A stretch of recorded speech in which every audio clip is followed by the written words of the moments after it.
Welcome back to Cause 3D, and today we're going to build something that's really cool, and you might have guessed it from the glasses. We are building the T-800's endoskeleton arm. So let's grab this and show you. So I got these files from the Galactic Armory, and I thought, how cool would it be to have one of these in my collection? And I have to say, it does not disappoint. Now, I will tell you right off the bat, this was a resin printed model. I did not do, other than the base, I didn't do any FDM printing on this because, quite frankly, I don't have time to sand it all down.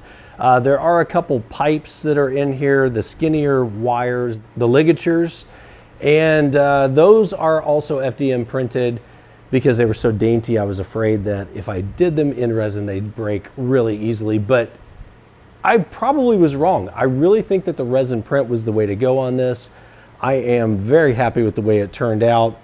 I will leave a link in the description for the files at the Galactic Armory. So let's talk a little bit about what the process was. So as I said, I did resin print the bulk of this just so I could eliminate the sanding.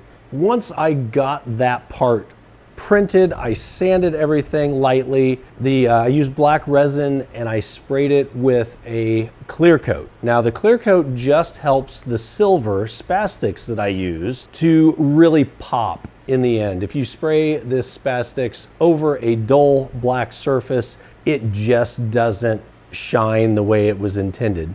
And I could do another coat on this the more I'm looking at it. I'm thinking that maybe one more coat of Spaz Stix on this might help it out a little bit. But for now, I'm okay with it. I've got several other projects that I need to move on to, so this may be as good as it gets for my collection. So you could spray this with an airbrush. I elected to use my spray gun. It was just a lot quicker. Throw more paint at it really quickly at it instead of taking my time to have to really get in there with an airbrush. So I would recommend getting a paint gun if that is something that interests you on a project like this. I will also leave links to the silver paint that I used down in the description so you can go check those out. I will link those to Amazon. This was a quick, down and dirty, easy project to do.